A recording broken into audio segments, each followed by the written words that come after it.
दुकानासमोर रंग खेळण्याच्या कारणावरून इचलकरंजी येथील साईट नंबर 102 परिसरातील कामगार कट्टा येथे 2 गटात शिवीगाळ व हाणामारीचा प्रकार घडला। यामध्ये 3 जण जखमी झाले असून या प्रकरणी परस्पर विरोधी फिर्यादी दाखल झाल्या असून गावबाग पोलिसांनी दोन्ही गटातील 7 जणांवर गुन्हा दाखल केला आहे। याबाबत पोलिसातून मिळालेली माहिती अशी, सविता सिद्धप्पा पाथरवट वय 25 राहणार साईट नंबर 102 यांच्या फिर्यादीनुसार सविता पाथरवट या परिसरातीलच भरमा पाथरवट यांच्या किराणा दुकानात गेल्या होत्या। त्यावेळी रंगपंचमी असल्याने भागातील मुले रंग घेण्यासाठी व खेळण्यासाठी आली होती।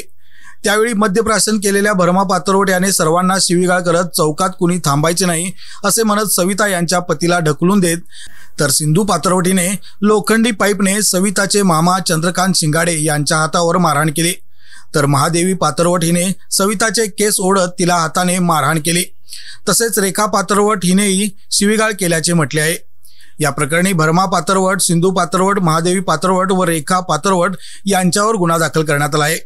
तर भरमा बसप्पा पाथरवट वय 40 राहणार साईट नंबर 102 यांच्या फिर्यादीत दुकानासमोर रंग खेळू नका म्हटल्याच्या कारणावरून सिंधू पाथरवट, चंदू शिंगाडे व बबलू शिंगाडे सर्व राहणार साईट नंबर 102 यांनी लोखंडी पाईप व काठीने भरमा यांच्या पत्नीस मारहाण केल्याचे नमूद केले आहे।